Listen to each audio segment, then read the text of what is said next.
Wow.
Okay. Good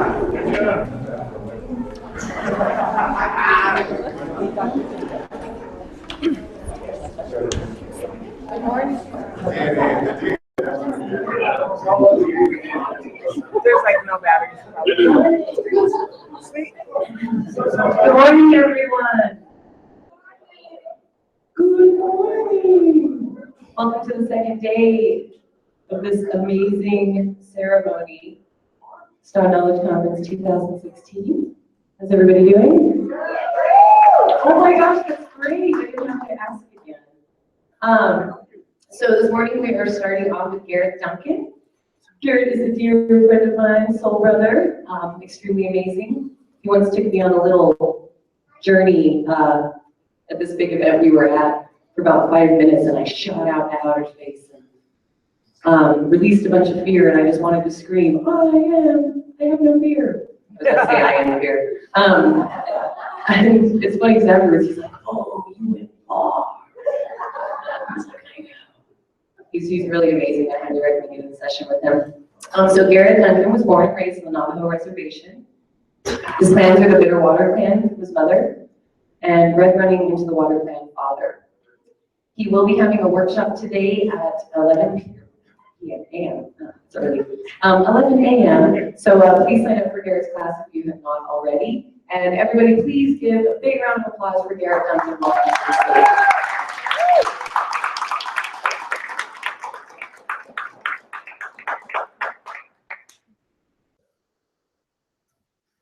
At a shik edo shitne. She yaha Garrett Duncan in ya. Twitch eat ni shin no touching ni bashes chin. Na kaidene dash a che ho one son dash another. Says not the ice and a shah. I got ayat and then the snow. So welcome, morning, buddy. How you guys doing? How you guys doing? Awesome. I'm so honored and privileged to start off the intentions for today. And just a brief introduction, as Bobby Joe had mentioned, yes, I do work galactics. And I was so excited last night that I finally found out what galactic family that I work with. And it's the blue avians. They're the bird. And eagle has been one of my primary totems in the last, ever since my awakening. So the eagle beings, the ancients have spoken to me a lot after I received my eagle initiation. And so when in Navajo, we introduce ourselves by saying our clan. So my name is Garrett Duncan. I am of the Bitter Water Clan, or the Red Running into the Water Clan. My maternal other clan. And so those of you who have Latino or Hispanic descent, raise your hands. So considered my grandmothers to us, the Navajos, so you consider my grandmothers. That's how we address you. That's how we say it in Navajo. And is the Minihogans clan.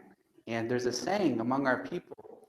That's how we introduce ourselves as a Navajo individual, as a Navajo male.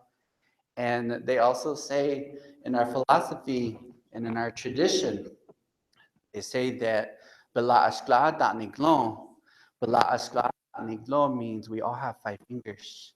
Nehokat and Da Niglon are all our surface walkers. So therefore, each and every one of you, there's no division here. We're all 5-fingered, right? Except some of you. But we're all 5-fingered. Walk upon the earth, and we're here to do a job, right? We're here to have fun. One of the last highlights for me, this is my second time here, our knowledge. The last time I was here was back in December, and the biggest magical moment that happened for me during that time was I was introduced to the Sasquatch people, the Sasquatch Nation, and Kiwani, the individual who wrote this book here, he had come to see me at that time. He came and he wanted a reading, and he also wanted a healing session. And so what happened was he came to see me, and this book has been on my radar prior to him coming to see me. It was on my radar for like the last few months, the last, I would say 3 months before I came to Star Knowledge. And so when he put this book down, I immediately opened my eyes. I said, wow, here it is.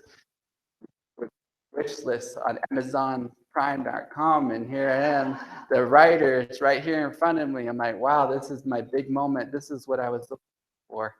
Because, here at Star Knowledge, here being among each other like this, our galactic brothers and sisters are those of us, like I was saying, we all have 5 fingers, so there should be no division. When we're together like this, that's when the magic happens. That's when the miracles happen. And so I've been gifted the knowledge when I had my awakening. It happened on the 27th day of my 27th year here on Earth. I was born on January 27th, 1981. So in 2008, that's when I turned 27. And on that day, that was when all of this knowledge started coming back to me. I was in bliss. I was smiling. I was working at Fortune 500 company at the time. And it was just, I couldn't stop smiling, and I was in bliss. And I knew something special was going on. And at the same time, there was energy radiating out of my hands. And so what happened was, at one point, one of my supervisors at this time, at that time, I should say, we're still friends now, she had seen me, and she walked by my queue, and she stopped.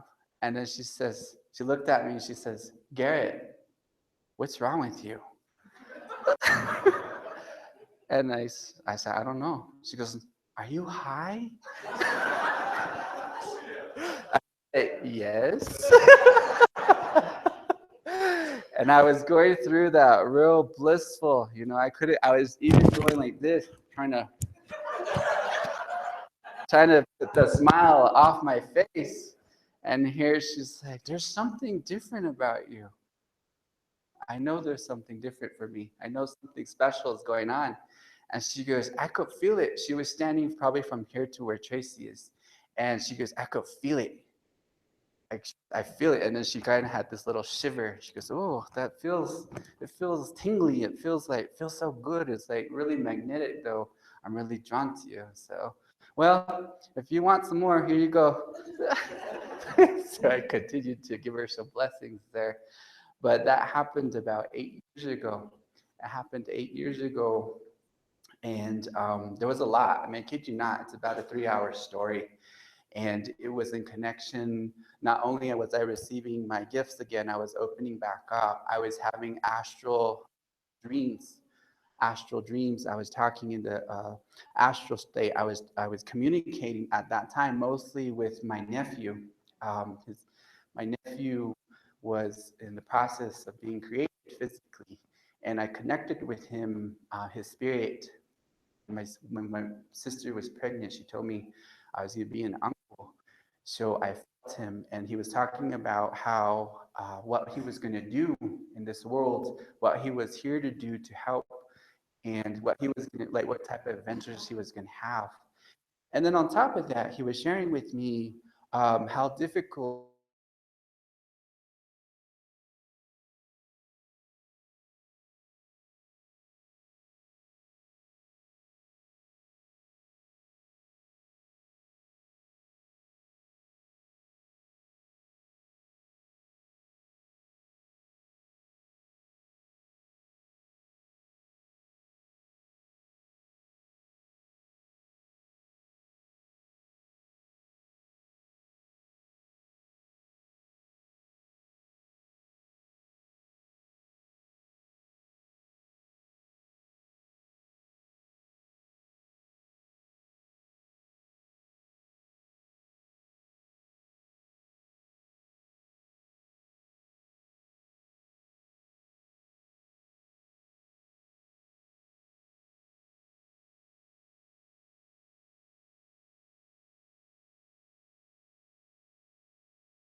therefore, in order to do that, you need to let go of this old stuff.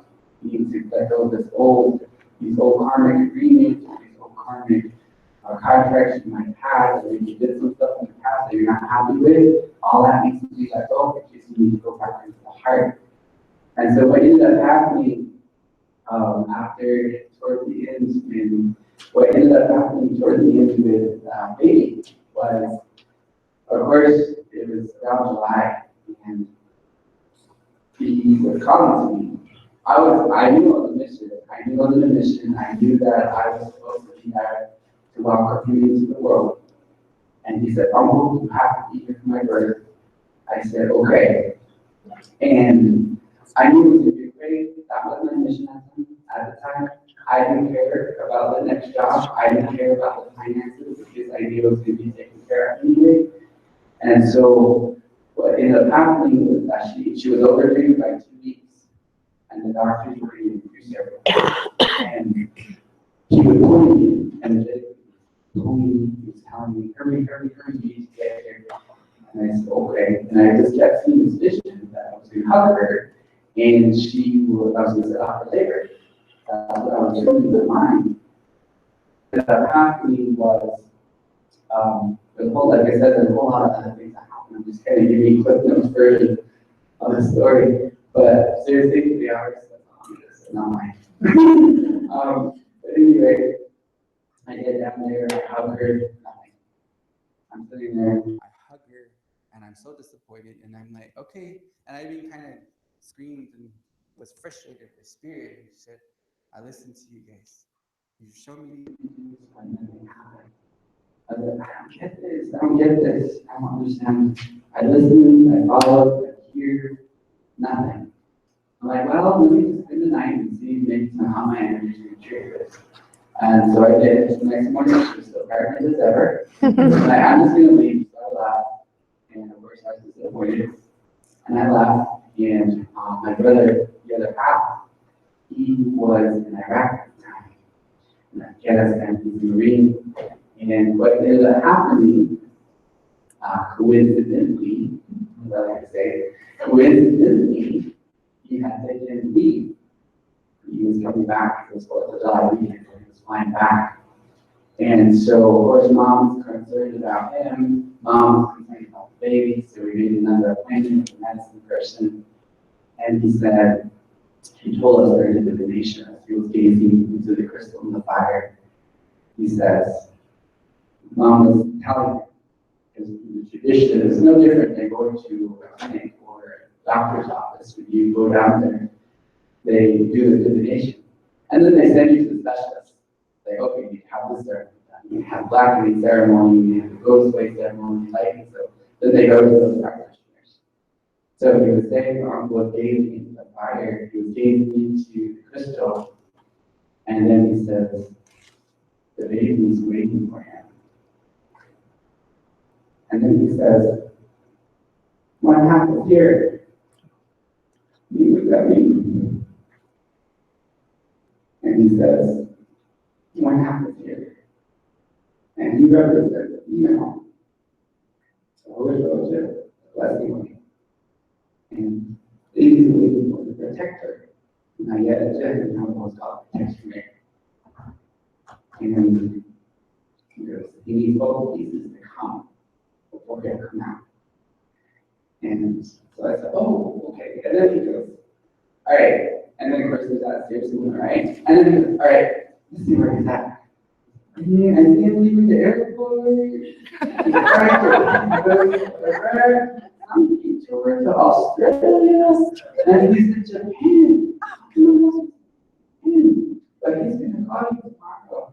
He's going to call you tomorrow. But you tell him as soon as he lands in San Diego, he said, you tell him that the baby's waiting for him. And the baby will not come out until he comes. Because in our tradition, in that whole tradition, we have the philosophy, the male and the female. Our tradition is based around that sangha. The right is the protection side, the left side. Female, it's called Hojojin, like female to nurture the mother. So even though we're different on the outside, like female and male, They say that we still have those pieces of those puzzles in us all the time. And now that the duality is shifting, 3D is shifting, we're moving more into heart. So that whole notion of protection warriorship, that's where, for me, traditionally, I'm starting to integrate that energy, the higher vibrations of heart consciousness back to the people. And I know I've been allocated to do that. That's why I was mentioning earlier that I'm a bridge. I'm a bridge not between us here, the galactic family, but I'm also a bridge with my own people, sharing with them these teachings, sharing with them with these energies, because the people are stuck there. They're stuck. And one of the things, I guess you would say, mission or agreements that I had set upon to do with this earth was to help uplift them too. Because my uncle had told me after he said the baby's coming, he said to me, he goes, "Is there any other questions?" And he said, "Yeah, soon, your brother Landis, you'll take him to see your sister right away." And then sure enough, but before he said that, he goes, "Is there anything else that you can help me with?" And I said, "Yeah, raise my hand." I said, "There's something different about me." I said, "There's something in my hands feeling, they're coming through, I'm seeing stuff." And then he says to me, "Welcome aboard." And he told me, he says, "You're going to help a lot of people. You're going to help a lot of people. Just know you're going to be tested. The Holy One is going to test you. You're going to be tested. And then you're going to come up here. I can help you. Whatever questions I have." And he says, "Your ego brothers are coming. And when they come, you need to come and see me so I can do the right ceremony for you." I said, "Okay." And by then, I had already purchased my medicine box. Because the medicine person, you'll see that they always have the medicine box, and that's where we keep our tools. And so I already had it. I was already prepared, and I knew something was going on. And then, of course, the ego brothers came a few months after that. And so that's what he shared. You represent the Osho blessing like the mother to nurture. You're here to help people. You're here to magnify the energy. You're here to help heal. You're going to help a lot. We said, okay. Because this one's a lot of work, but it's not undoable because there's tools all around you. And so I said, okay. And then what ended up happening, of course, with other landed, my sister went into labor as soon as we connected. They connected and they came out. They birthed. I was there in the delivery room. I had to help give birth myself, so I certainly know what it feels like. That was my empathic need. So I extracted women for holding the fort down, and that's the guard. Not hurt. The guard was here, lower back was burning like no other. I was feeling it, she was feeling it, the other half was feeling it. Too. So all three of us were pregnant in the living room. My mom was I can't do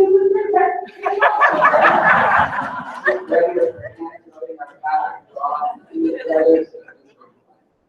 It was pretty funny. There was a lot more, like I said, a lot more in that. But that was just a little brief intro to how I received these. They came to me that way. And since then, I learned a lot. Every July, when it's about his birthday, I always have myself in back. So I want you guys to do the same thing. Have yourself in back because you are here. Good job. You came back. You came back knowing how hard it was going to be. You came back knowing that you were going to have your powers, you were going to have your gifts, you're going to forget everything, but yet you came. So that has also been the message that I've been sent to share with individuals, is to remember who you are, to know the cosmic aspect of who you are. You're here right now. Did you know that each of you was once a star?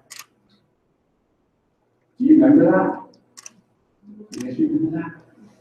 You're all stars. You're all stardust.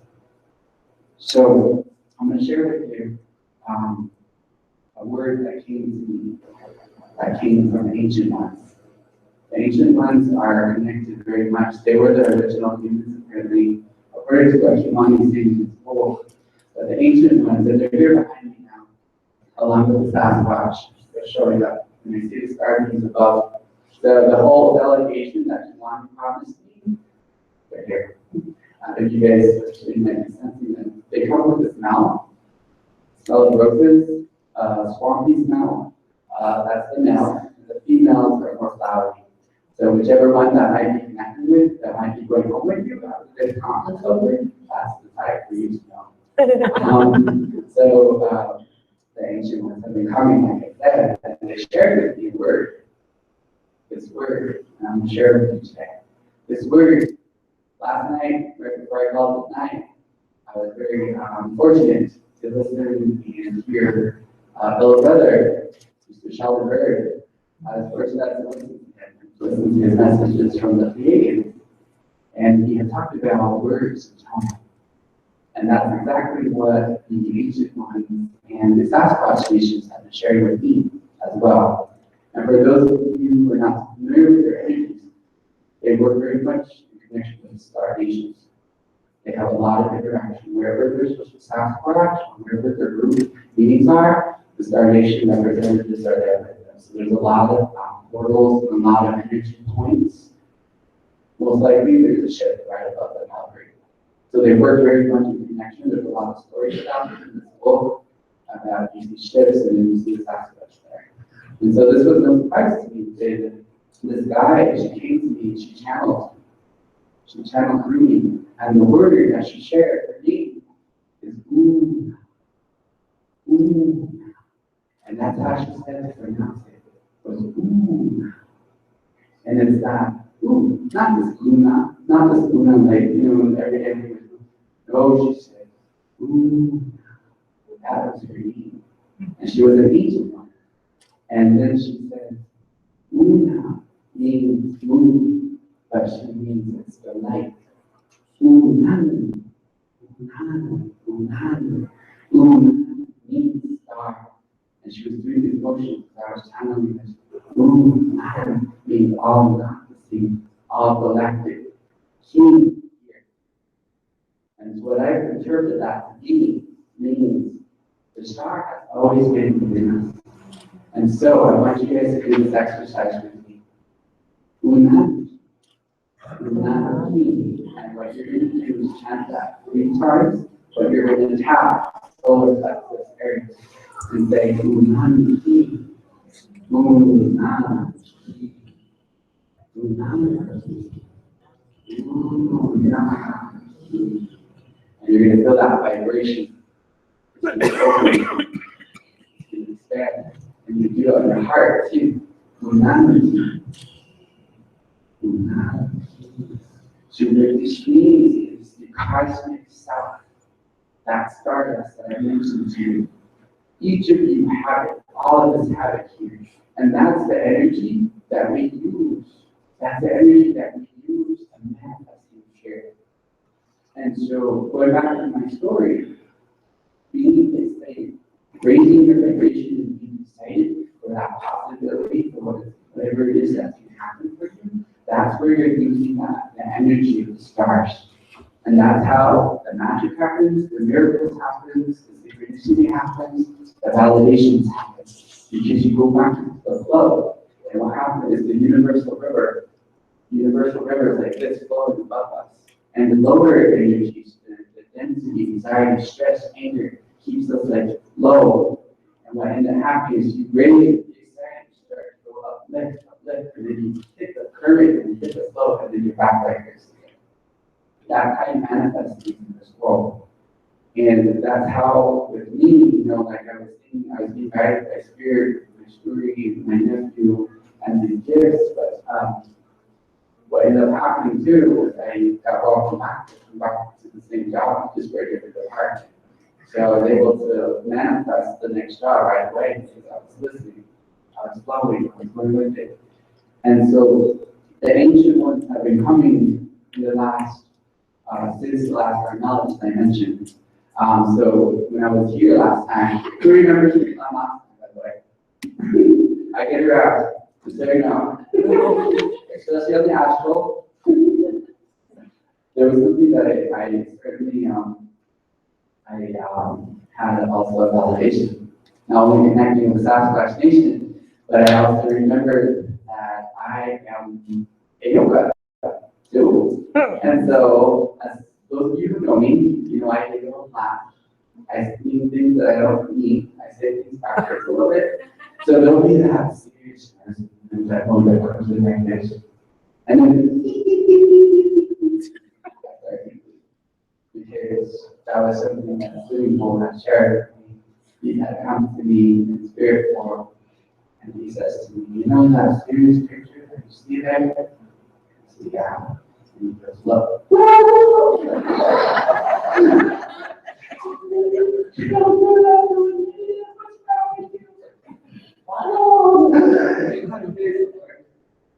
And he goes, that picture that you see in your history books, those history books depicted me the wrong way. He says that they shared it with me because they wanted me to do that. Picture that was I wanted me to do that. Because the warrior part of who I was never who I was first. He said I was a hero. I was the clown. I didn't know anything about people at the time. I knew who he was, and I knew he was a warrior, like the history book said. But energetically, I didn't know who he was. And he was sharing with me about, he was like, I was the village clown, I would go in there and would lift things like this, and then they'd come with their spoon and smack me in the head. Things that he was telling me how. And so he shared with me, he said, you have that energy too, so that's why in another lifetime you were in yoga, you were considered the contrary, and you're doing things backwards. So there'll be those moments when I'm sitting there all night and then I'm seriously. And then I start laughing. And then I'm like, what is it? It's crazy. I know. You guys know that crazy is the new normal. It really is, especially in this environment. It's not just laughter. Laughter, what the ancient ones and the Sasquatch people have also shared with me. Laughter is a common language that is shared all across the world. And they said, your own purpose, you guys have your divisions with your language. Even now, you have a language that Apache speak this way. Local speak this way. Friends speak this way. Spanish speak this way. But did you know that laughter is a common language? One of the common things that all languages share. And then, like, if you can understand laughter, and if you can laugh, then there's no division. So when you get natives together, what do? You guys, did you hear us yesterday? There was, how many Navajos? There was 3 Navajos. All at my table. And what did we start doing? We started picking people. Because that's how we started initiating them into the tribe. We started picking them. And we just started laughing and laughing and laughing more and more and more. But that also with natives in general, you get them together, you just hear this whole circle, everybody's cracking up jokes, and they start saying all sorts of stuff. Like I said, that's a common language that we all share. And that's part of why the Heyokas are here. The Heyokas are the ones that bring that light-hearted energy through laughter. And they're the ones that help break up the ceremony, but also not necessarily the ceremony itself, but it's more of the healing of the ceremony, because a lot of people, I mean, you guys can attest, I know you all can, it's that seriousness, you guys are all missions here. You have more help others. You know, we want to come together and pray. You know, that's, I mean, that serious medicine man comes out. And here, what you do is you try to do it. I go in there and I'm like, not that, here, try this. I'm here. You gotta lighten up. So laughter, certainly for you guys. Remember to laugh. Share that laughter with each other. Share that laughter today. Share that laughter with one another, because the wolves have been coming to me and coming to a lot of individuals in the meetings. And the wolves have shared with me that it's time to find your wolf packs, your fellow pack members. And these are the individuals who are part of your soul group. I mean, look at those right here. We're a big collective right now, collectively, a huge representation of the wolf nation, because each of us carries this different vibration, different colors, different stars coming through. So we find our soul family, we're finding our soul family, because that's the energy that's coming through as well. No more of this, Shami, no more of this one-on-one, now collective. There was an urgency at one point. It's kind of shimmered down a little bit, but it's still slightly there. There was an urgency that was feeling with earth. And it was like, hurry. And collectively, it was like, hurry, when you do this work ceremonial together, go into heart space, laugh. Do you need to laugh first? Go ahead and do that. Be silly first? Go ahead and do that. And that sets the intention. Sets that intention for today, sets the intention for that ceremony, because you're coming from that heart energy of love, that heart energy of oneness. And that's what the wolves are showing sharing with us, with many of us that are coming through. So I just want to leave that with you today. And before I end, I do want to end with prayer so that way I can help ground this high intensity energy that's coming through with the help of the Sasquatch Nation and the ancient ones. These beings are these land birds, the keepers of the earth. That's what they've been sharing with me. And so, we'll not keep that cosmic star, that cosmic aspect of the universe, so that we help with you and work with you, tap yourself in the heart and in the soul, and you're going to feel it. You'll feel that vibration start to radiate out. And then work with it. Moon, the tone.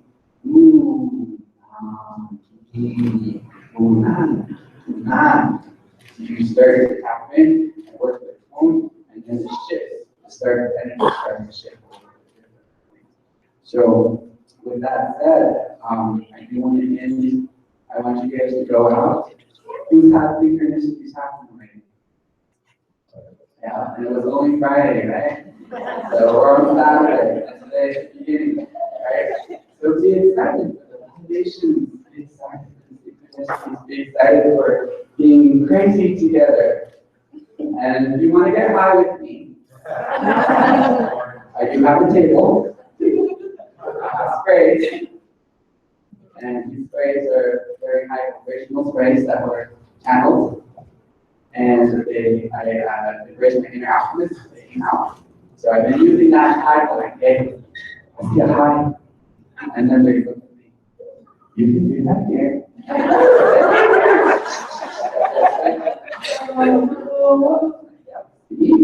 I didn't inhale. I make it fun. I try to do my best.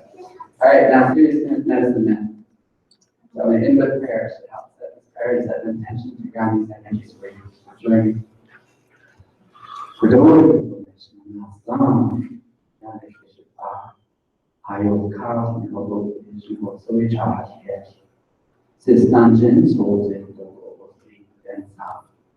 there's not a vision, just totally a change of care, there's a thousand man called a thousand. A thousand to help Shema. There's a thousand. A thousand, a thousand. Out of the not easy calm, the economy of passion that become tears. A tad man, or man for the man, those sounds question that they will become the economy of passion. Honest of the corner, those man, or city the man of Johnny, for the man of Johnny, out east, do, tech, either, now aware that there's a double. Manuskritto that economy. The economy of actually an economy. Manuskritto that here is the economy of that. Total power economy. Manuskritto. Sama Naveski, Sama Ashkenazi. Sama Navei Ashkita. No, do it at Projon at Ed. Others will become power. By just get over there. Our way at the consulate is Islamic. We're going to have in, we're not have in, we're going to have in, we're not have in.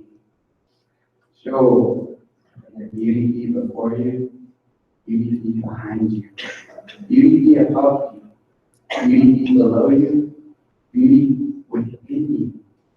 May your words be beautiful and touch the hearts of those who are listening. And beauty is finished, The read is finished. The read is finished. The read is finished. Oh.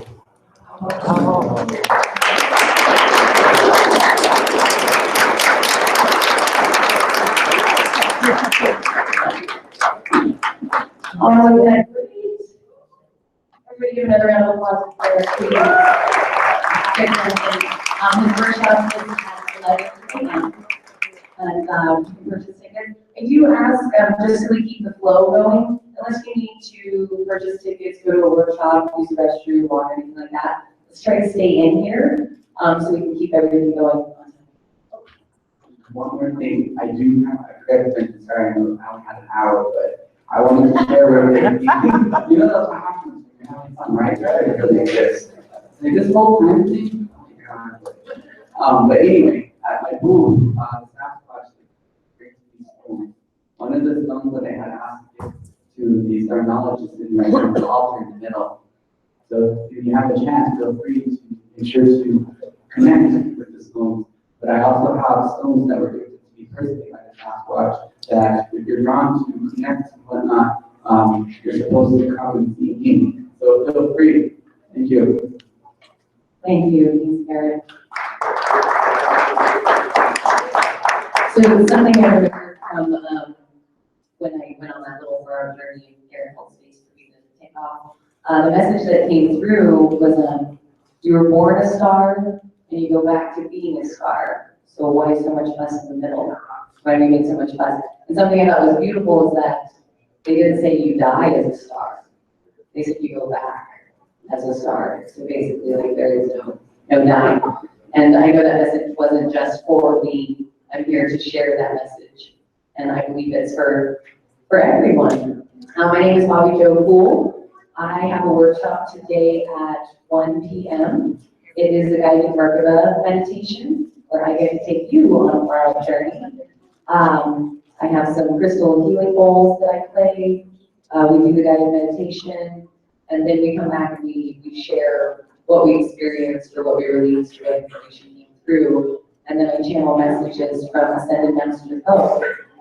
Some people call him Todd, all different names. He just wants to be recognized. So then the messages come through, and it also helps you with your intuition and your guidance. So if you would like a ticket to that, please purchase. Next up, we have Donna Visocky. I need to look and see how to read her name. Very powerful story just from reading her bio, so please make sure you come back in and listen to that. And if anybody needs the rest of the feel free. We'll see you in a bit.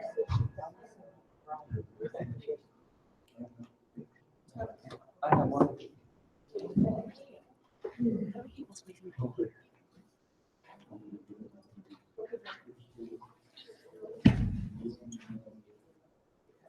Okay, charge.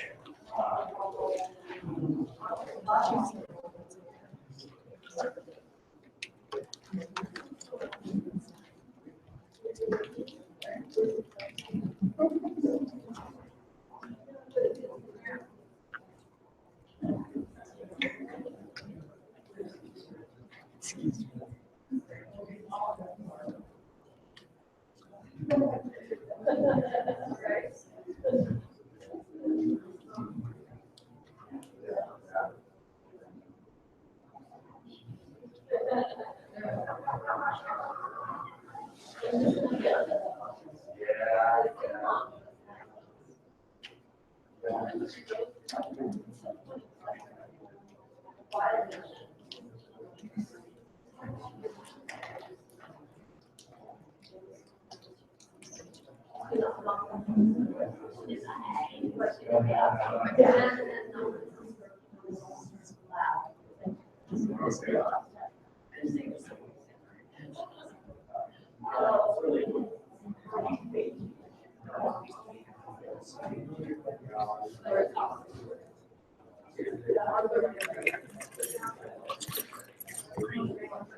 She know better than to put anything inside of her person. Yeah. It's like Mary Poppins bag. You don't know what's gonna come out of there. And I don't even know what's in that. That's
Yes.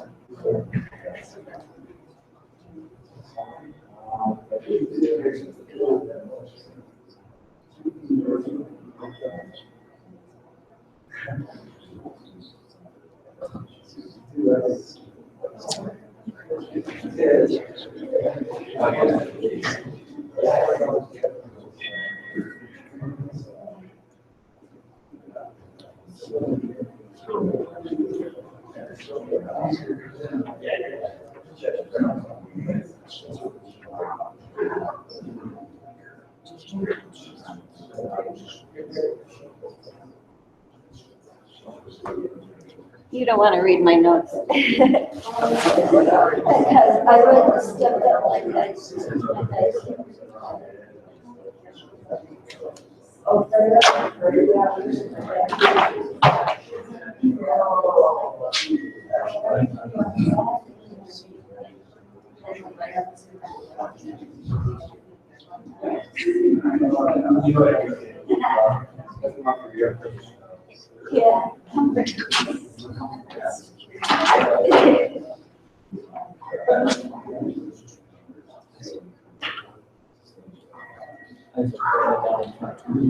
Yeah. Yeah.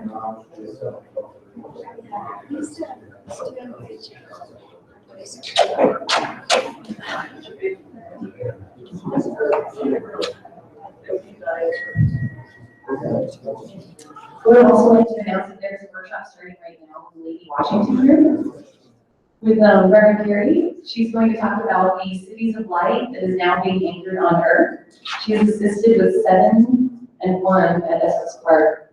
Archangel Metatron asked Carrie to bring through divine equations specifically for this gathering. So if you haven't purchased your tickets, if you're interested in that workshop, it is starting in just a couple of minutes. the wrong workshop. Oh, okay. Sorry, that was the wrong workshop. That's tomorrow. So the workshop today actually is what on earth is going on? What is the dark night of the soul? Carrie will share her experience with this. How is the awareness and consciousness shifting? What is truly taking place on the planet? It is $20 for that workshop. It's in room 2, Lady Washington room. Please sign up and get some enlightenment going.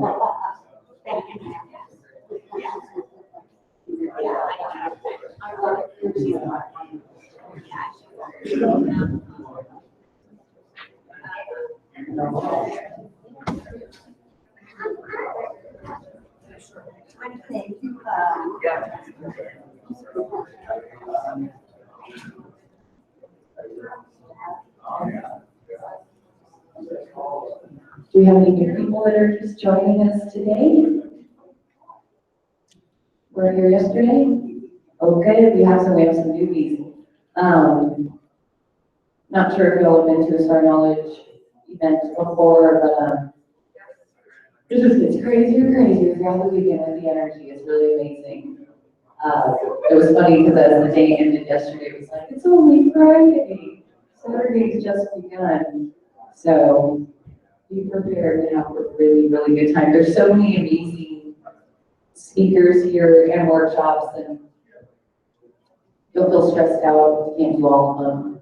Everything always works out in divine time when they do. Yes.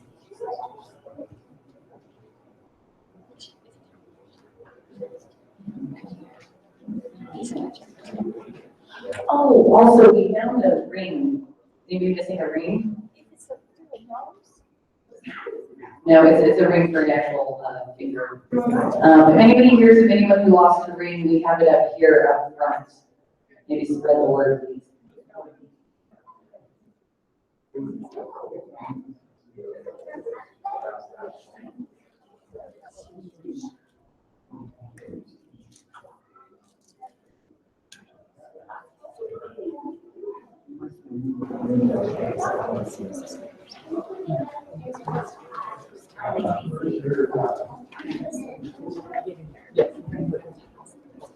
Hey, baby, ¿qué pasó?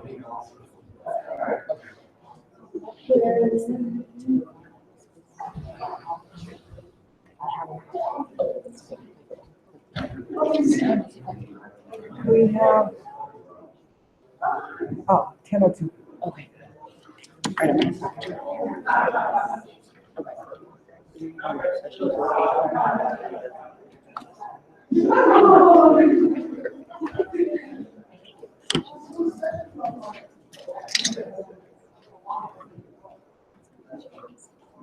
Alrighty, so our next presenter is Donna Visocky. I actually read her bio. I was going through reading everybody's bios when I found out I was going to be MC. It's definitely difficult to memorize. This one was definitely gave me full body chills. She's the owner and creative director of Bella Spark Production and knows a great deal about connecting with the spirit and awakening to greater possibility. Devastated by the tragic death of her 21-year-old daughter, Christy, in a car accident, she searched for answers to the nagging question of why. It was this life-changing event that took her into the world of the unseen. She knew Christy was still there, but how could that be possible? With her natural sense of curiosity and love of learning, Donna began a new journey of exploration into spirituality and the expansiveness of life, both seen and unseen. So if everybody can please give a warm welcome to Donna. Thank you. I am delighted to be here today. I love this area and Estes Park. I'm blessed to be able to stay at my friend's cabin up in the woods, and I can look at this beautiful landscape every morning and every night. It's just amazing, and the energy here is incredible. So, as my bio said, my journey began in 2003 when my daughter was killed in a car accident, and my life was changed, obviously, by the loss of my daughter, but it was changed in so many, many ways. Shortly after Christy died, I went to a Compassionate Friends meeting for parents who lost children. And I didn't want to go. I was kicking and screaming because I didn't want to be a part of that club, the Mother of Dead Kids Club. You know, I wasn't going to go there. And I pretty much got dragged to this meeting. And everything changed. And it wasn't being with a bunch of other parents who lost a child who understood, you know, what I was feeling, all the emotions that I was going through and everything, and knew what it was like. It was by one woman. She came up to me afterwards, and she hands me her card, and she said, "Your daughter was standing behind you all night long, and she's a beautiful girl." And she hands me this card that says Angel Reader. Well, I didn't know what an angel reader was, and psychics and mediums, none of that was part of my reality and part of my world. But you're so desperate, you know, you're so desperate to connect with your loved one, with your child, you'll do anything. It took me like a month to get the courage to go see her.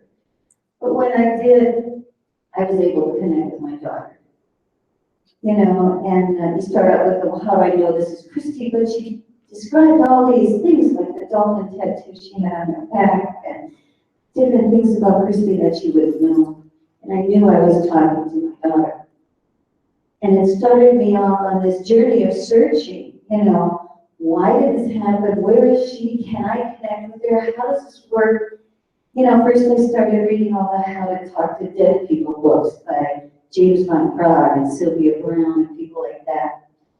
And then I started reading How to Connect with Your Angel books. And then Conversations with God jumped off the shelf at me. And it just, you know, it made so much sense. It's like, these are answers to the questions I didn't even know I had. So I started on this journey of searching and looking for answers. And I wanted to hear that, reading all these books, and I wanted to hear these people and these speakers, you know, that I had read about and was learning from. And I'm from Fort Collins, and nobody came to Fort Collins. None of these cool speakers came to Fort Collins. So I decided to bring them in. And my first guest was Sonia Choquette. We had 500 people at that event. And it told me that other people are looking for answers too. So I started doing events and bringing in all these different speakers and learning, you know, as I go along, learning from each one of these people. And that it's been an incredible, incredible journey. I quit my day job. You know, I was the executive director of the symphony at the time. And one day, you know, it was like, I need to do this. It felt like I need to do this. I need to bring these people in. I need to follow through with this. So I quit my day job. I started my business, Donna Visocky Productions, with an empty credit card with a high limit and lots of crossed my fingers a lot and just kept moving forward because it felt like this is what I'm supposed to do. This is why I'm here. I bought a magazine. Donna Visocky Productions, or Donna Visocky magazine that I ran for 8-9 years. I just sold this spring a new journey, a new chapter in my life. But it's been this incredible journey of trying to figure this all out. And in the process, I have learned how to connect with my daughter. She does talk to me. She is around me. I can feel her energies. I can know that she's here. But it's been a long time. And then I started hearing from other guides and angels too. And it's like, what? You know, who's talking to me? You know, what's this going on? And everything. I think I'll wait to talk about this a little bit later. But it's been an ongoing journey. And in 2013, so it's 10 years after my daughter died, I wrote a book. It's called I'll Meet You at the Base of the Mountain.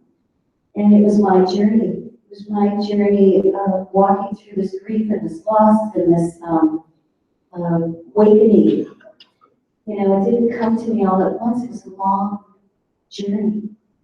And all of the fascinating things that I've experienced and the weird things that have been coming in that, you know, at first you think, what the heck is this? You know, I'm just a small town girl from northern Wisconsin.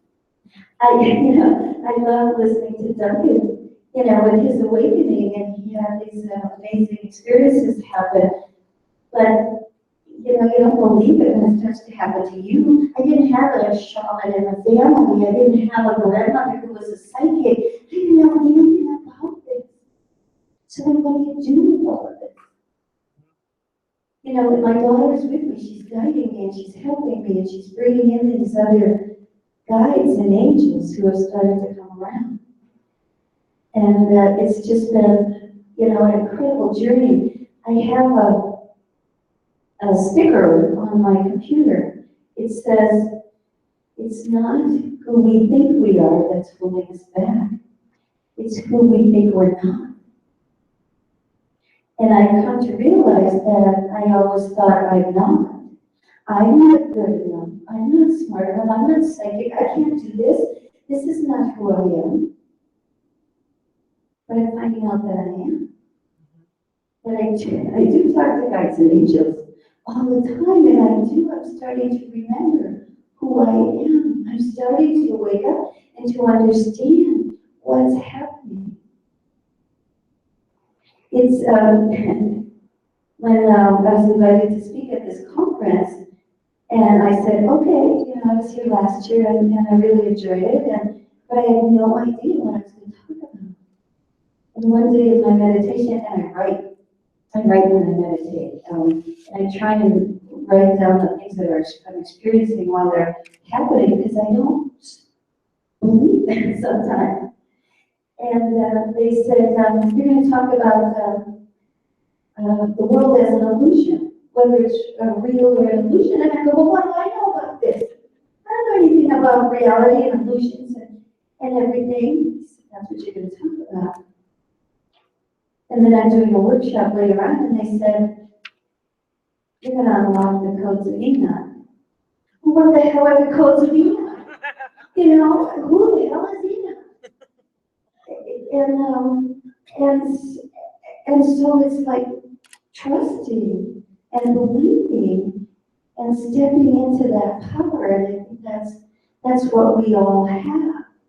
We all have that power. What I'm beginning to understand is that, like Duncan said, we are all divine. We are all an essence of God right here on the planet, on the earth. And we came here for a reason, a very special reason.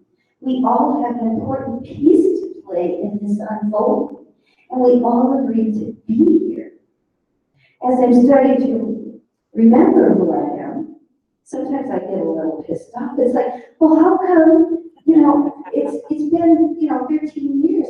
How come I've had to go through this step by step by step? How come I didn't have this like grand, here I am, and I know who I am. And they keep telling me, I get this message. If you look at my notebooks that I scribble in, as you go, so goes the planet. As you go, so goes the planet. I get this message over and over and over. It's so important for us to go through every single one of these steps. It's like we're climbing a spiral staircase. And as we raise our vibration, as we wake up a little by little by little, we're going around this spiral staircase. And we're raising not only our vibration, but we're bringing everybody else with us. A rising tide lifts all boats. So it's important for a lot of us who didn't come in with these memories or didn't have this grand flash of awakening to walk through the process one rung at a time so that we could bring the rest of the planet with us. So that's why for some of us it's been a long, slow journey. And sometimes I get really tired of it. It's like, come on. If I am all of this, that you're saying I am, then how come it just doesn't, I don't remember all of it? Because it's important that we walk through the process little by little.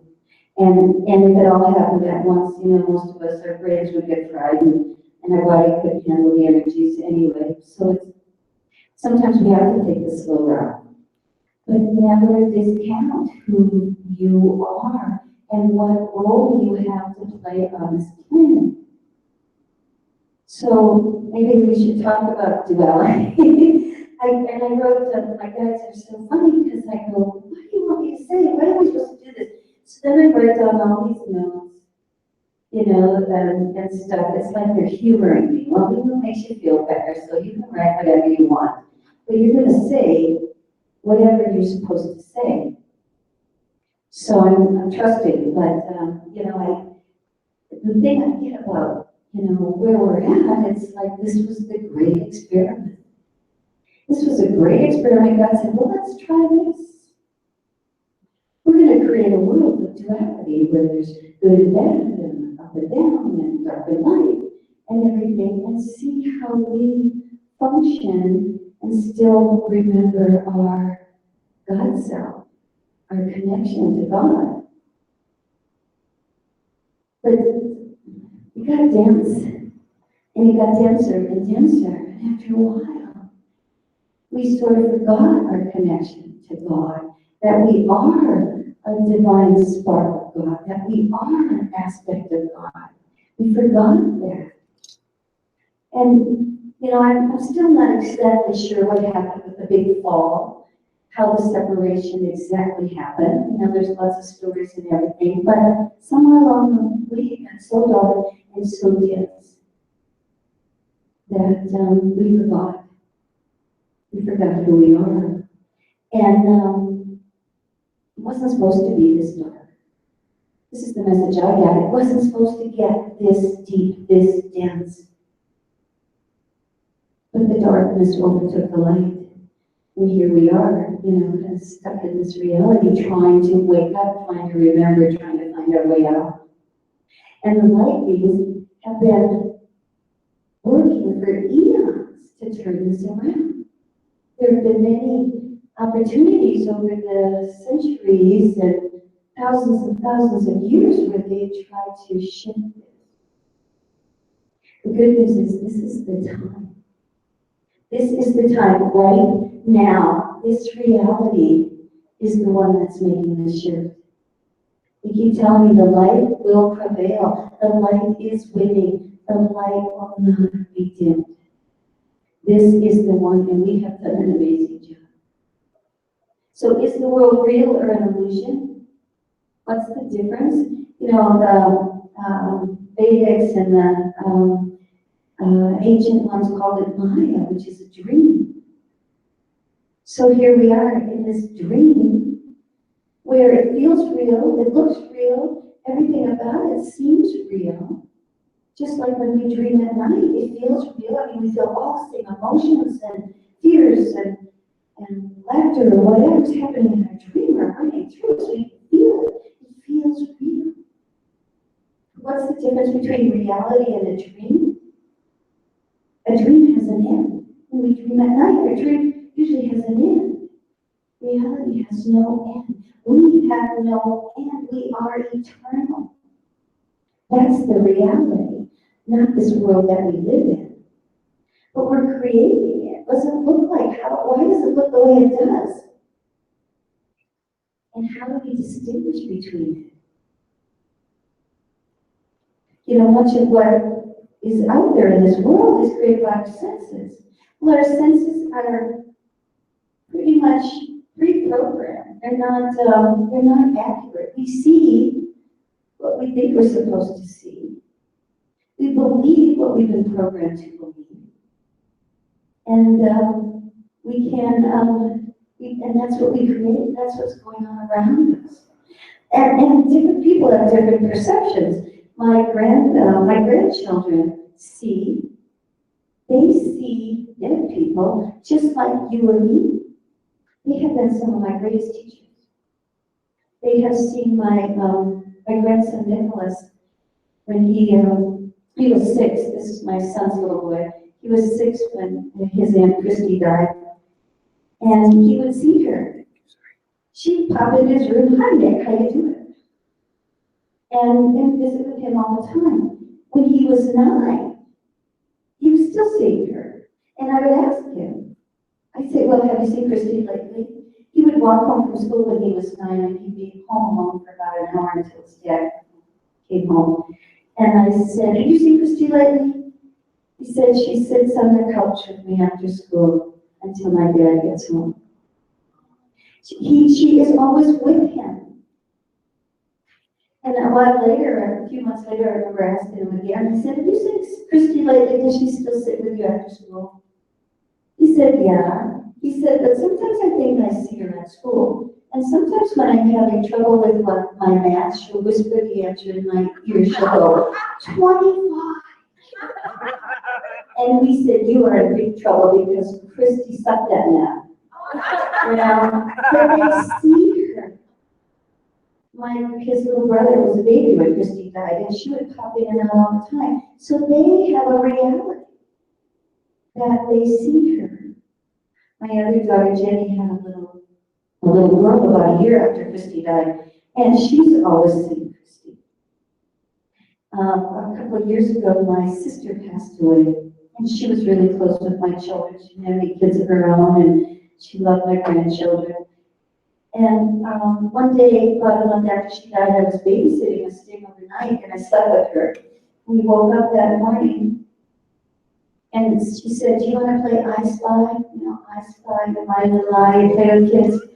And I said, sure. And she said, Mooney plays I Spy with me all the time. Mooney, that's what we called my sister. I said, well, when did you see Mooney? She sleeps with me every night, she said. So my grandchildren have a total different reality than I have. Because I don't see. I feel my daughter, I hear her, but they see her. I said, what does it look like? He said, it's just like looking at you or me, except they have a dark shadow on them. And they still see. Christy sleeps with my granddaughter, Hampton. Mooney sleeps with her, and not too long ago, her cat died. And now the cat's in bed with him. I said, your bed's getting really full. But she, you know, we all have a certain reality that we see. We have our individual realities, again, based on what we've learned, grown up with, what we were taught as children, what society says, and we also have a collective reality. How many people use money? You use dollars to buy things? Yeah. We all believe that that money is worth something, that it has value, and that we can purchase things with it. Truth be told, we know it's not worth anything, but you know, because we hold as a collective belief that money has value, right now it works. That's part of the collective dream, the collective illusion that we all feed into. Not only do what we see and experience come from the collective, but we add to the collective, you know, based on what we see. And that's part of the key part. Okay, everybody, you know, take your hand and put it out like this. Do both your hands. This is like your aura. It's about this big, all the way around. This is your aura. This is your point of reference. Everything within your aura, within this circle, this is you. This is your reality. This is what you are. And everything outside of that is like Shakespeare's play. And most of what's outside of it has nothing to do with you. It's important that we stay neutral as we're watching everything that's happening in the world. And it's crazy. We know it's crazy. And there's lots of things, but it's important that we hold our own consciousness, our own awareness of who we are, and not buy into or get trapped into the drama that's happening around us.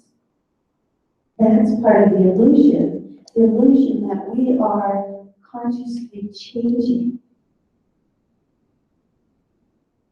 We have to let go of all of that. We can't buy into it. I want to acknowledge Donald Trump. You know, he is doing an amazing job. He's playing his role perfectly. He is bringing to the surface all of the negativity and the anger and the resentment and those things that people would like to say, you know, to the surface. All of this stuff has to come out to be healed so that we can move forward as a planet without these negative energies. And we all have some of this. You know, we might look at Donald Trump and be aghast at some of the things he says and does. But truth be told, we all carry some of this inside of us. But we're too polite to say it. I don't know how many people have said, I like Donald Trump because he says what I can't. Because he's rich and because he's running for president, he can say or do this, and I can't. So thank you, give Donald Trump your blessing for bringing this out. This energy has to come out. Because it has to be healed so that the light can come in and that we can create a better world. It's, I gotta look at my notes here. creating comes from here. There's a saying, as above, so below. Well, it's really as within, so without. What we create in here, what we believe is true. What we send out is what we're creating. We are the creators of our dream, of our reality. And if you want a better reality, you need to change what you are inside. Alan Cohen says, if you look around at what you have, you can tell what you believe. By what's in your world, what you created is based on what you believe. So we have to look at what we believe. We have to be conscious 24/7 of what we're sending out there, what we're believing. And when things come up in our life, things that trigger us, look at that. Notice that. What triggers you? When somebody really pisses you off or makes you angry, you can bet there's something going on inside of you that needs to shift, that you need to take a look at, you need to shine the light on and shift that reality a little bit for yourself. And the world outside of us will change. We all see things differently. When there's a traffic accident and it has, 8 people, what happened? You're going to get 8 different versions because everybody sees things a little bit differently. Nothing is as it appears. We've got the energies going here. How many people have seen the movie Divergent? Oh, nobody. Oh yeah, a couple. I love that movie. But remember where she's in these kind of matrix kind of places, and she has to figure out a way to get out, and all of a sudden she realizes it's not real. It's not real. She's in this tank of water and she's drowning. And all of a sudden she realizes it's not real. We have to realize it's not real.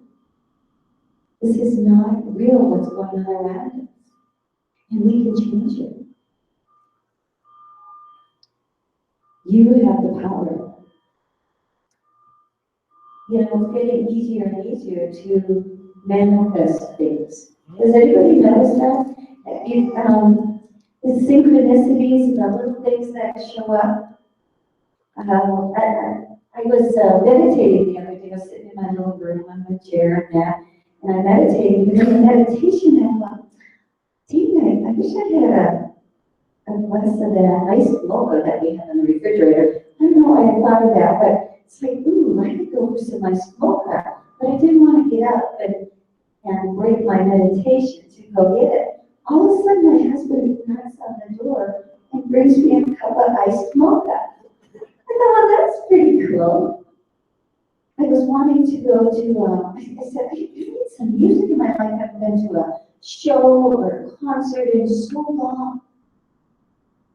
I wish I could, go to something. I'm missing this in my life. And within a couple of days, my girlfriend calls me and she says, I have 2 tickets to the Janis Joplin show at the Lincoln Center. Would you like to go with me? Talk about an amazing production. It wasn't Janis Joplin, but it was her story.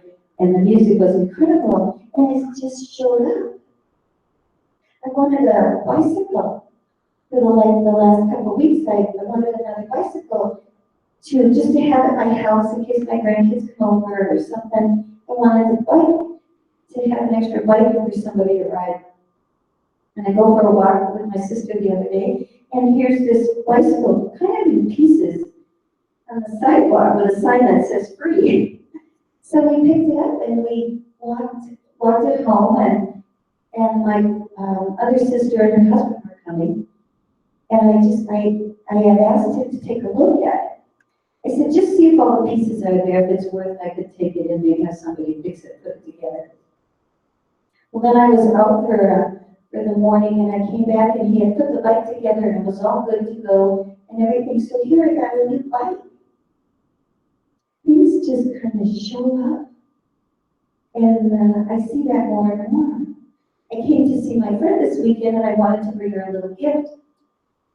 And I went to the store and I was at the grocery store and I thought, well, get her some flowers or a plant or something that, or maybe a bottle of wine. And I thought, bring her a bamboo tree. I just kept getting bamboo tree, one of those bamboo plants, you know. So that's what I bought. And I got up here and she said, oh, thank you, my bamboo plant just died. She said, I wanted another one. So I was, you know, being the answer to her request, to manifesting what she wanted.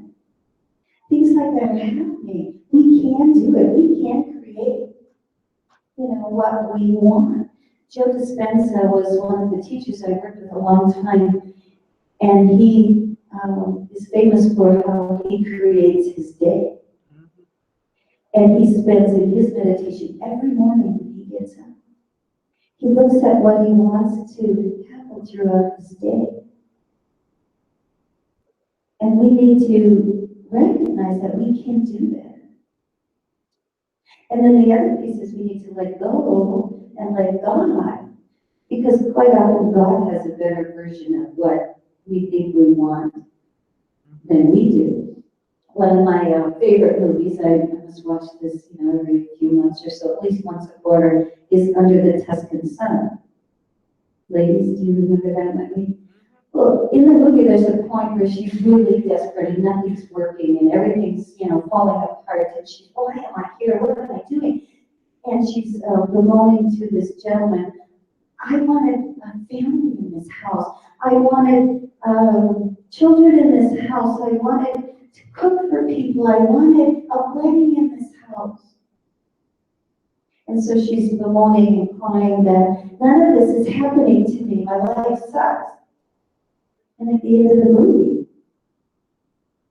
she's sitting on a chair after a wedding. It wasn't her wedding, but there was a wedding. And this gentleman comes back around to her and he says, do you remember what you asked for? Do you remember all the things you asked for? You wanted people to cook for. She had been cooking for all these people who were remodeling her home. You said you wanted a family in this house. And her friend had come and had a baby there, and now she was staying with them. And then this young couple got married in her house. She got everything she wished for. Looked a little different. So we can create and can bring in what we want or what we think we want or what our higher self wants. That is the reality. We are here to create. I wrote down in my meditation, dream another dream. Dream another dream. You are the creator. Just step away from the collective illusion. Maintain that awareness all the time. Anytime you even if you get angry at the things that are happening in the world, why is this happening? And what can we do? And that you're feeding the fear. If you get emotional about things that are happening in the world, you're feeding the fear. Step back. Keep your awareness within your circle of energy, your power field right here, and let it go. Choose. We all have choice. Choose what you want to see. Choose what you want in your world. We have the power. And then surrender and let it go. There are a lot of things changing. It doesn't look like in all the chaos. In South Africa, there's a movement to create a moneyless system called Ubuntu. Young people are starting Kickstarter programs. They're sidestepping the banks and big money. You know, there are things happening all the time. People are eating locally and growing organically and raising chickens. Things are changing. We don't see that on the news. There's more collaborations. The Fort Collins, you know, is beer central. Everything in Fort Collins is about beer and bikes. The small breweries, a lot of them are offshoots of the bigger ones, hotels in Belgium and that. And these people are starting their own. And the hotels in Belgium and these big breweries, they're collaborating, they're working together, they're helping each other, they're sharing equipment. Collaboration. People are working together, the world is changing. Everything is energy. And we are the light behind the projection. I got all these pictures, I was drawing all these stick pictures of like what it looks like with creation. We're projecting. We project these images out there. We are the light, and we are also the star. And we can change that projection. True knowledge requires that we see from the heart, not from the mind. So it's time to step up and dream another dream. And I'm going to be doing a workshop this afternoon. Like I said, my guides told me you're going to unlock the codes of the keys of Enoch. And what I was told is that we have this God seed, this star seed, right behind our belly button, they said. Right here. It's been dormant for years, eons, time after time after time. But we carry it within us, we've always carried it. And it's time for that seed to sprout and to take life and to become activated. And so we're doing a meditation in my workshop at 2 o'clock, I think, to unlock those codes of Enoch. 1 o'clock, we're doing the meditation at 1. And so I invite you all to come. Whoever's supposed to be there, you'll know you're supposed to be there. We are unlocking these keys and activating this. There's a few more time, a little bit of time left. I wanted to tell you one more story about stepping up. You have like 10 minutes. Okay. A couple of years ago. Do you want me to put it? No, you have like 10 minutes. Okay. My guys said, you need to go to the Grand Canyon. You need to go to the Grand Canyon, you hold the codes. And again, it's like, what codes? What, me, who, why? You want me to do what? But it's funny because for a year before, I've been getting these messages about the Grand Canyon. We should go to the Grand Canyon. We've never been to the Grand Canyon. I was flying back from LA and we flew over the Grand Canyon, and here's this beautiful vista, and there were no clouds and everything. So I was getting these messages about the Grand Canyon, these messages about the Grand Canyon. And so that spring, I was talking to my husband, we should go to the Grand Canyon. It's so close. We can just drive there for a long weekend. Let's go to the Grand Canyon. And so we decided to go Memorial Day weekend. And then I started getting again messages from my guide that you hold the codes and you need to be there during the Wesak moon. You have to be there to unlock these portals. What portals? You have to do this. And so the messages are coming in stronger, and said, okay, we're going to go to the Grand Canyon. Well, then I start second guessing myself. And my son decides he's going to fly in for the weekend, and he's coming in on Friday before Memorial Day.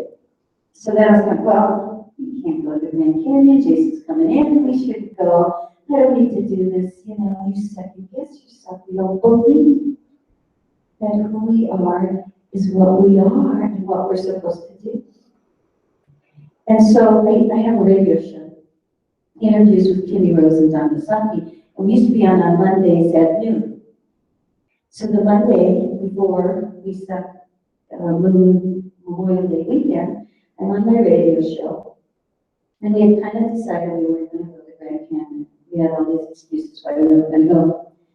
So I'm on the radio show, and my cohort, Kimmy, who's very psychic and intuitive, said, I have a guide coming in.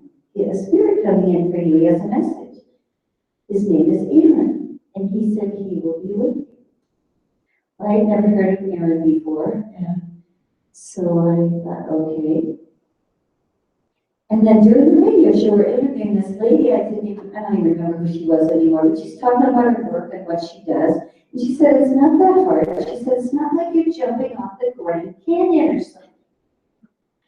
And so off the air, I said, "What? Why did you say that?" She said, "I never say that. I never use that term when I'm describing my work." So I got done with my radio and I told my husband, I said, "We have to go to the Grand Canyon. I have to go to the Grand Canyon tomorrow." And my husband doesn't get this. And so I can't really tell him, I got voices in my head telling me I have to go to the Grand Canyon. So he said, "I'm not going to the Grand Canyon." I said, "Well, I'm going without you. I'm going tomorrow morning." So that Tuesday morning, we wake up early and he says, "If we're going to the Grand Canyon, we're going now because I'm not driving all night." And so we jump in the car. We have no hotel or anything. And we jump in the car and I GPS it and we head out across I-70 towards Grand Junction. And I'm trying to find a hotel to stay on my phone while I'm doing this. And my husband's not talking to me, which is probably good. As we head south from the Grand Canyon, that the land is so sad and so desolate. It just felt empty. And so the entire time I'm driving, I feel this energy coming in the top of my head and going out my heart. And my guy said, "Well, just send this out, just send this out." So for 6 hours heading south, that's all I'm doing. My head is burning. And it's a good thing my husband's not talking to me because I'm just doing this. And so as we pull into the Grand Canyon that evening, I hear this voice in my head, "Remember me, Donna, remember. I will be with you." And it's this Aaron, and I can see him in my mind's eye, dark curly hair, blue eyes. It's like big blue eye, and that's really cute. And it's like, okay. So we get up the next morning and we go to the south rim of the Grand Canyon, and this Aaron's with me. I can feel him, in my mind's eye, I can see him, and my daughter Christy's with me on the other side. And they said, "You hold it close, there are portals all the way from the Grand Canyon to Sedona." And they were closed. We closed these when Atlantis went down. We closed these portals, and all of that was happening, and I could see all this activity of people running around trying to close these portals. Before that, it was like Grand Central Station, there were ships coming in, and all this commerce and all these things happening in the Grand Canyon, and they had to close these all down. And they said, "You hold the codes to unlock them. Other people will come and open them. You hold the codes to unlock them." And it was just a frequency thing. It wasn't like I had to do any big ceremony or anything. It was a frequency thing. That we had to be there, Christy, Aaron, and myself, an energetic frequency to unlock those codes. And then we were done. And then we just, I remember, walked the whole south rim of the canyon. It was like we were sprinkling pixie dust as we went. And that's it. But again, my point is, we're all being called in ways to do what it is we came here to do, and to don't discount it.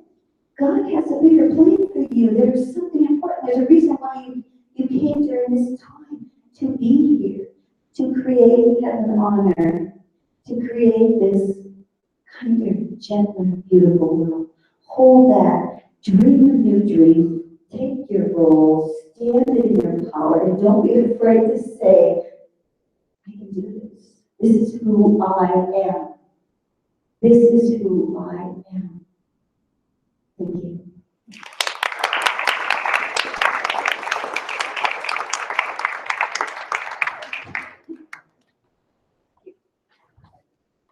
Let's give another round of applause for Donna, please. Next we have the amazingly beautifully talented Chief Locally. He will be speaking. As of right now, the next workshops that will be taking place from 11 to 12 as well.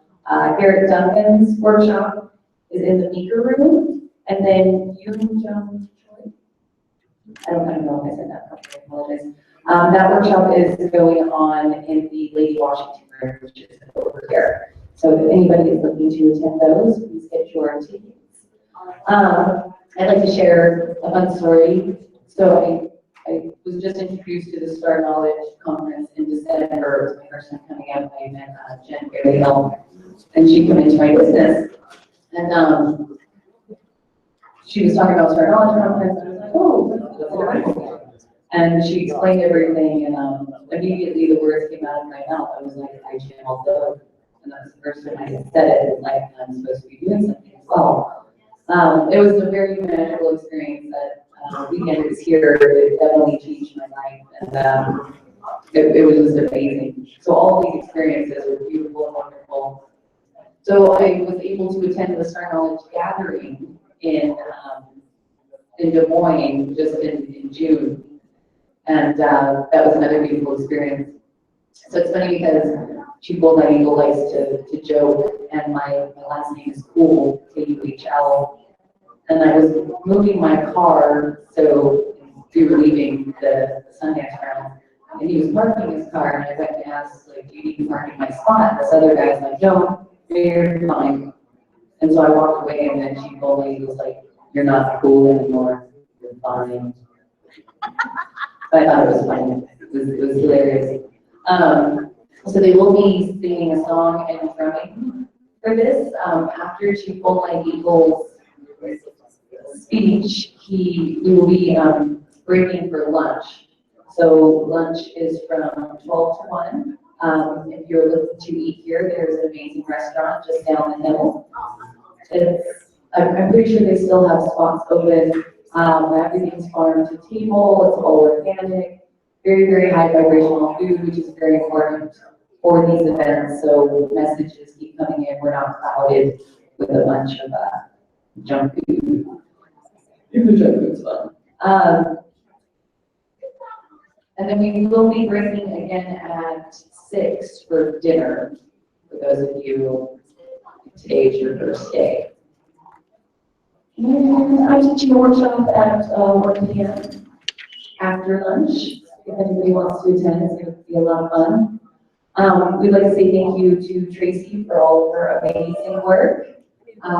She has been working the live web stream, so all of you out there, give a big round of applause for Tracy. And thanks for your hard work and helping with everything. It's a big job. She's doing it. How's everybody feeling? Awesome. Yay! Look how beautiful it is outside. Beautiful Colorado. Something I noticed, so yesterday the theme, or I guess the theme will say, there's a lot of information coming through with water. And my husband and I, Memorial Day weekend, we traveled from Fort Collins to Estes Park, the back way to the Big Thompson River Canyon. And it was really sad because there was some floods 3 years ago, for those of you that aren't from Colorado. And the river raised 30 feet, and it ended up taking out a lot of houses. And as we just went through there, I realized that the river's being punished. It's not the Big Thompson River anymore, it's like this little stream. They dammed it off so they could rebuild these houses that are on the side of a mountain where the river is, where it's like, you know, this is gonna happen again at some point, you can't stop the water. And I started thinking, like, what are the bears eating? What are the deer, you know, drinking from? And what's happening to all these trees that are along the river if it's not flowing the way it's supposed to flow? So they dammed it up, which I think is a really funny term, they dammed the river. And so we need to send a lot of loving energy to the water everywhere throughout the world. It truly connects everything and everyone. All the continents are surrounded by water. There are rivers everywhere. Everything is flowing. So please make a conscious effort to send love and light and healing energies to the water everywhere that connects us all. Because if the water is not angry, then maybe a lot of people won't be angry. Hello. So at this point, we are setting up now, getting ready for Chief Gold Night Eagle's talk, and we will be throwing him in and singing the song. We ask everybody to participate. I'll be back.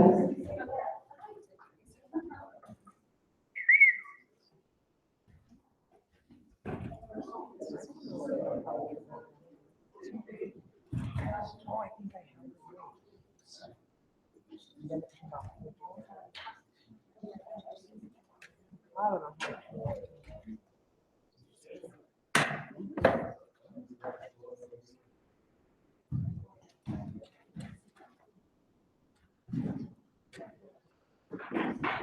Wave high, chief.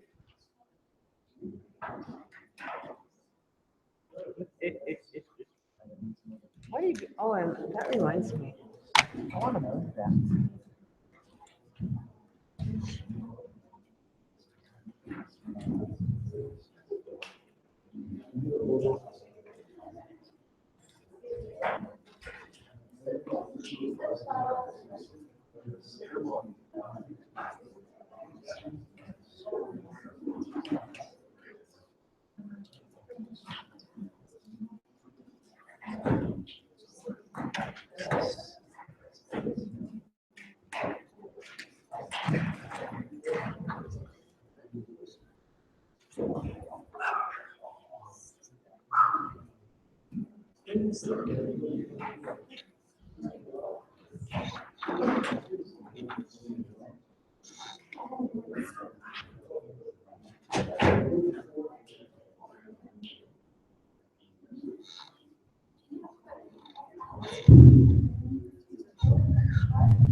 Just change it.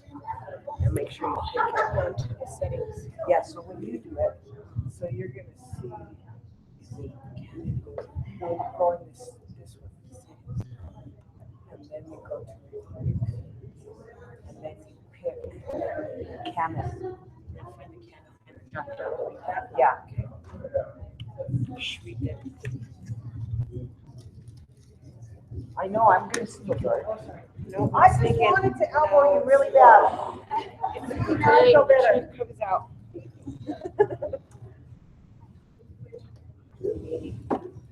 Everybody knows it now. Oh, okay. Someone's still talking in there, so I just left the stuff outside of the door. Okay. It's going. It's welcome. We move slowly. Sure.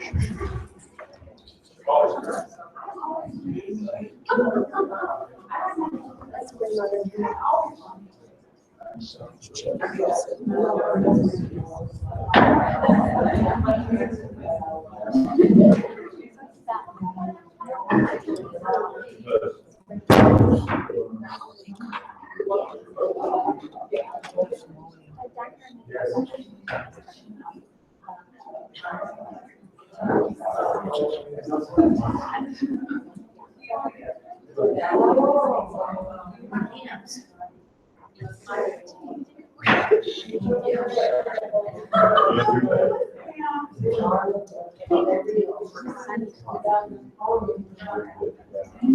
Okay.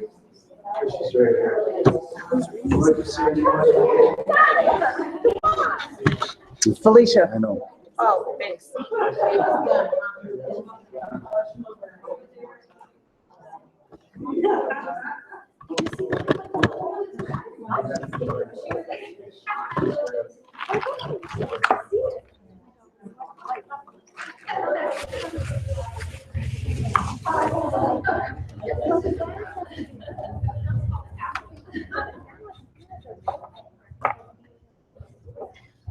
Okay, and somebody lost a ring. So if anybody knows anybody who is missing the ring and can identify it, it's a gold ring with a diamond.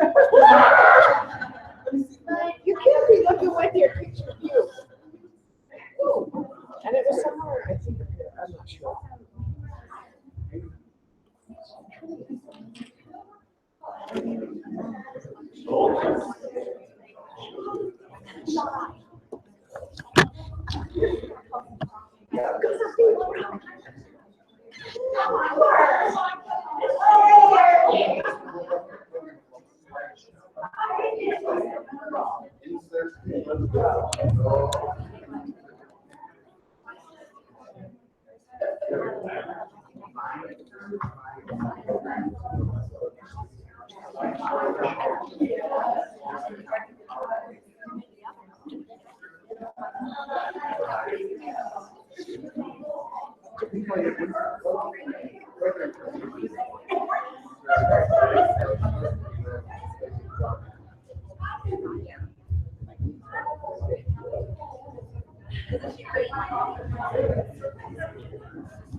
Welcome back, everybody.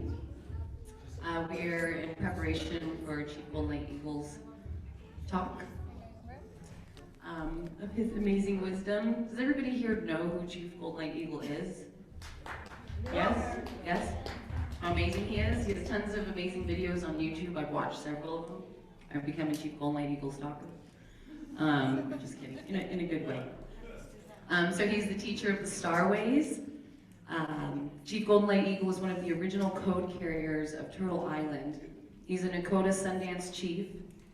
He's a member of the Nakota 8am-12pm Band of South Dakota, a spiritual advisor, and one of the 7 Sundance chiefs of the Yankton Nakota. Through years of prayer and ceremony with a group of spiritual teachers, he's brought forth interpretations of the star laws. He will be teaching a workshop after lunch. After this, we will be breaking for lunch. And his workshop is, it's at 3 o'clock today. So you've got some time after lunch as well. So everybody, please give a beautiful, warm welcome to Chief Golden Light Eagle.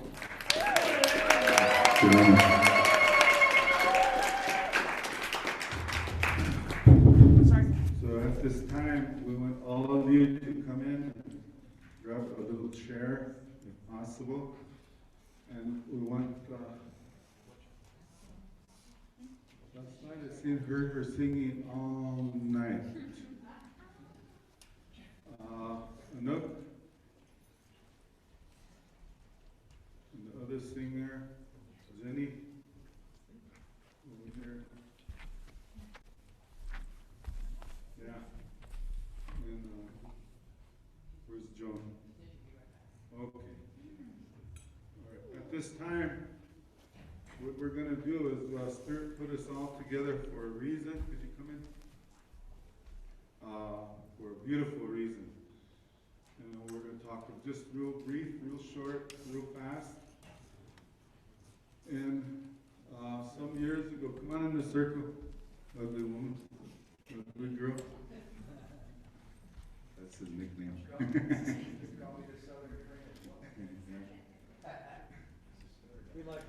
Some years ago, I got a message from one of our relatives. He's one of the White Buffalo Camp pipe keepers, a standing looking horse. And at that time, he said that there was a fire that's coming from the sky that will affect the flesh of man. And at that time, one of my friends, his other medicine man, told me, so I asked him, well, is it a spiritual thing or is it physical? Because when it comes from spirit, we got to interpret it because they speak a little bit different than we do. So they said it's going to affect the flesh. So then another message came through, Steve Red Buffalo. He said that time that the spirits told him, when the moon splits in half, there'll be no control of the water. He said, I don't know what that means. So I said, okay, we'll find out. We went through another ceremony with my grandson. And through this ceremony, my grandson told us at that time that the moon has been mined since 1953. And with their mining, which we didn't know, but we announced it. We don't know what helium-3 is, but that's what the spirit talked about. So with that, they said that because of this mining, and at that time, between the time that we knew and between the time that they announced it, they had hit the core of the moon, which weakened the moon. Now, they said that there was this comet that was coming, and originally it was supposed to come and hit the Earth, but and through that ceremony, they said that moon decided to take the hit for humanity. So they said that the moon will birth twins, which means, it'll be in half, and that is going to affect a lot of things, including time. The time will be different. Everything will be different, and there'll be no control over the waters. As you know, the moon is really affects our water, even within inside ourselves. So with that, they had a prophets conference in LA, so the tribe sent me down there to announce that. And so I did. And at that time, we didn't have a date. So I announced it and I asked everybody there if they knew of anybody or any organization that could. I'd have all those big telescopes and stuff to find it. And they found it. And they announced it that they found this object coming. And they spent like 2 days on the TV. And then it slowly disappeared. And one day, we was driving down coming up through Denver. And on the radio, they announced that the Russian astrologers and all these guys found this comet coming, and that it was going to hit the Earth or reach the Earth in the year 2036. So we had a time. And of course, the United States people said, it's just a probability. But they said, no, it's coming. So somebody sent me, who was that? Somebody sent me a video of Time Machine, right? That was made in the year 2002. And it's a clip called The Moon Breaking in Half. This Time Machine in the video. I was trying to watch it, but I can't get Wi-Fi here. And this guy comes in his time machine. It was on 2037. You know, you check it out, the movie. And he comes out of his time machine. All these guys come and grab him and all this. And he's trying to ask what's going on, all this. And they have to grab him for his protection. He said, why? He said, the moon. There's pieces falling from the moon. We don't know where it's going to hit. And when they looked up, they see the moon was split in half. So that was pretty close to, you know, whoever's written these scripts, they're probably in touch with a few things, you know. So when the Spirit announces things, what are we going to do? Can we sit around and just wait for it to happen? That's why we're all here. We have some grandmas that work through women, and that her name is pushing the energy, and she's a very powerful, one of the most powerful spirits as of now that we know that will work. But she, like anything else, she won't do anything unless she is asked. Okay, and that's just like you. You won't do anything unless somebody asks you to do something. It's kind of like a rule, a little rule, not a law, but a little rule. So I want to sing some songs, and I want women folk right here to bring in this one. Her name is Wakapa Homini, and to ask in a very sincere way what could be done, or if she could do it herself, to just give a little nudge to that comet, you know, and send it towards Michael Hill.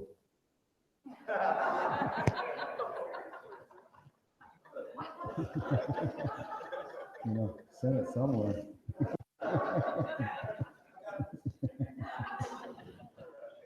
But in between that, there was some dreams that came about, and we went to a ceremony about it. And in those dreams, they told us that there'll be 3 big pieces that will break off from this, if this is what we want. And one will hit around Las Vegas, somewhere in Nevada, close to Las Vegas, one around Puerto Rico, and the other one out in the ocean, so that you, whatever it is, going to improve in whatever that is from here. So at this time, adjust yourselves.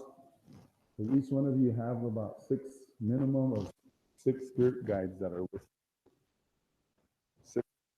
3 of them are you, the aspects of you, your past, one now, and your future. So when you tap into the future spirit of you, to do something about what's going to happen if we don't do anything now. So if you girls want to sit down back to back, each direction, and bring in this beautiful woman. And we're going to sing some songs. So those of you sincerity. Get in your sincerity. Close your eyes. We're going to sing a whole, some spirit songs. All the energies of the Holy Spirit, the start of us in the natural always. So with that, these songs are going to slowly put you in that, into that. So we're going to start now.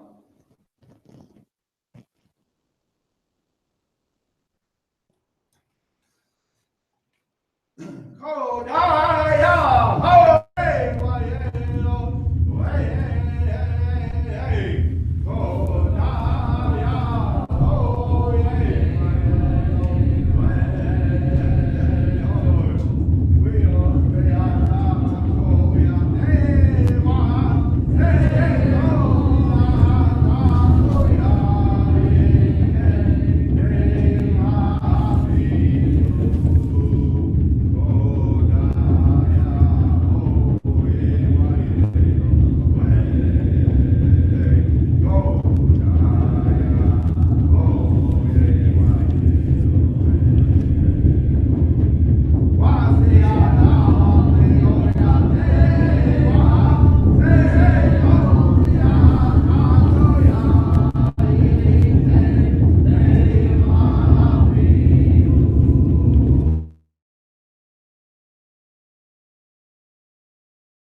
we sent the word out.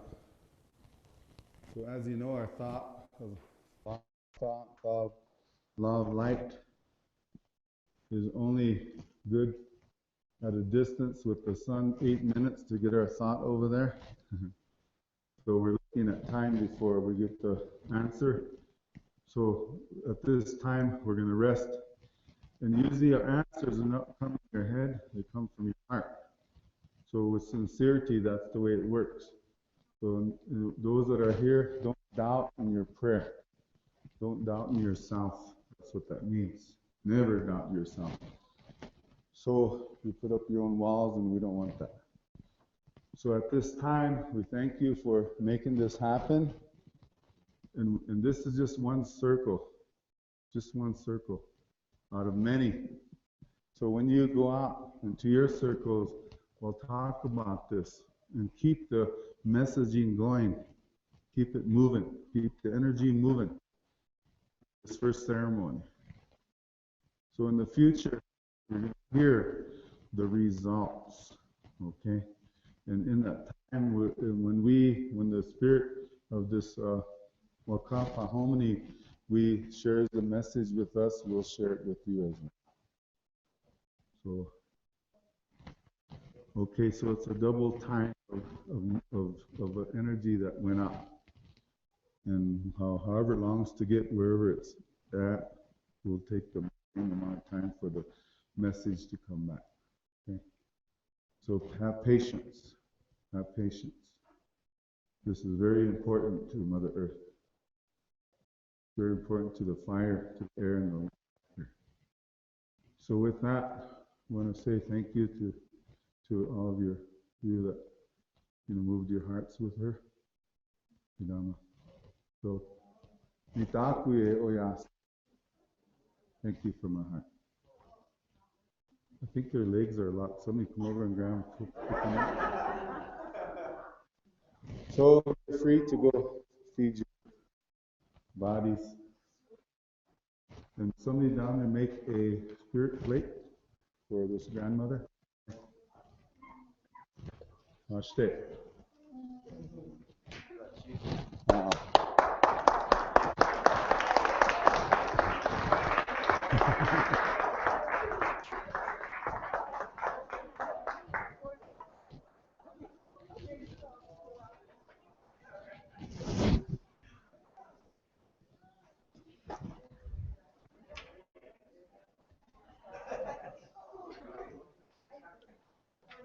As so many have said before, it's not about one anymore. It's about oneness. Matt. Wopila. Yeah. Read the messages out.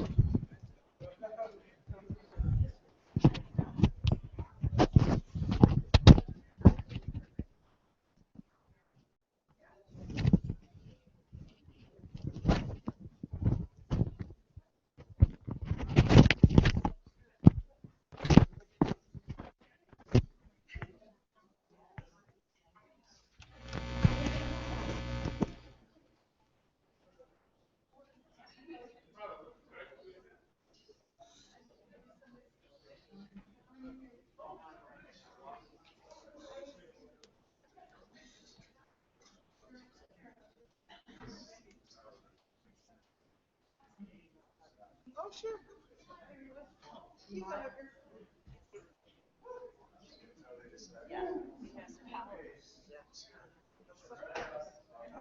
I'll observe what you can.